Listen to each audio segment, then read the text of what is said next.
गांव से काफी दूर एक वीरान पहाड़ी पर वो पुराना बंगला खद्दा था। सदियों से उस बंगले के बारे में अनगिनत कहानियां कही जाती थीं।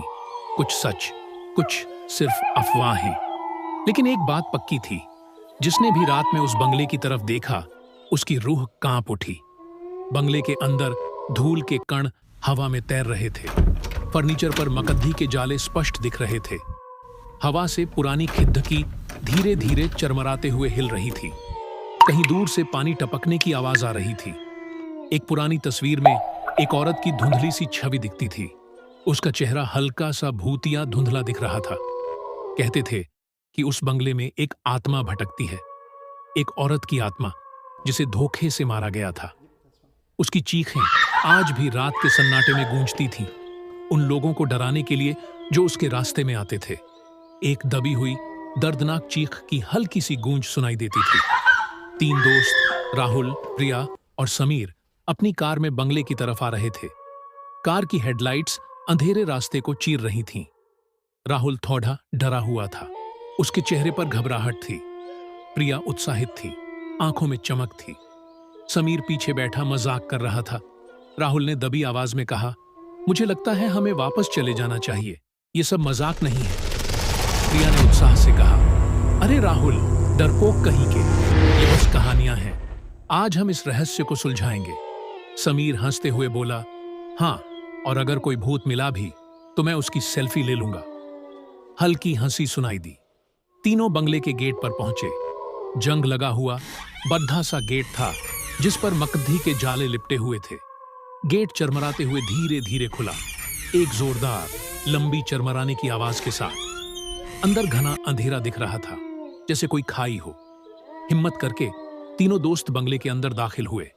अंदर का सन्नाटा ऐसा था जैसे वक्त थम गया हो। उनकी हर सांस, हर कदम की आवाज उस सन्नाटे को और गहरा बना रही थी। उनके कदमों की दबी हुई आवाज, उनकी सांसों की आवाज सुनाई दे रही थी।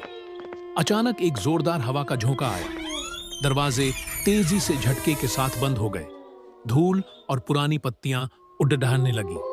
एक पुरानी मोमबत्ती नीचे गिरी और बुझ गई। प्रिया डर कर राहुल का हाथ पकड़ डांच लेती है। उसके चेहरे पर डर स्पष्ट दिखता है। प्रिया ने डरी हुई आवाज में पूछा, ये क्या था? राहुल घबराया हुआ बोला, चलो, अब तो वापस चलना ही पड़ेगा। समीर ने फोन पर टॉर्च जलाते हुए कहा, लेकिन उसकी आवाज में भी डर था। शांत रहो, ये बस हवा थी। समीर के हांफने की हल्की आवाज आई। टॉर्च की रोशनी में उन्हें एक पुराना धुंधला आईना दिखा। आईने पर धूल जमी हुई थी। रोशनी पड़ने पर वह थोड़ा सा साफ हुआ। आईने में प्रिया की छवि दिखती थी, लेकिन उसके ठीक पीछे एक पल के लिए एक डरावना विकृत चेहरा तेजी से दिखाई दिया और गायब हो गया। एक हल्की सी फुसफुसाहट या चीख की दबी हुई आवाज सुनाई दी। प्रिया डर से कांपते हुए बोली, मैंने कुछ देखा। राहुल ने चिंतित होकर पूछा, क्या देखा? प्रिया ने आंखों में डर लिए हुए कहा, आईने में कोई था। अचानक एक और हवा का झोंका आया। दरवाजों और खिड़कियों के जोर से चरमराने की आवाजें आईं। एक पुराना पियानो अपने आप बजने लगा। पियानो के कीबोर्ड अपने आप दब रहे थे। एक डरावनी, बेसुरी धुन निकली। बेसुरी पियानो की डरावनी धुन। समीर का फोन डर के मारे उसके हाथ से नीचे गिर गया। फोन गिरने की आवाज आई। समीर का चेहरा पीला पड़ीडीएच गया।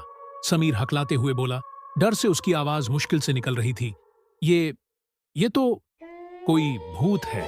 पियानो की धुन तेज और बेतरतीब होती गई। पियानो की तेज कर्कश आवाजें आईं।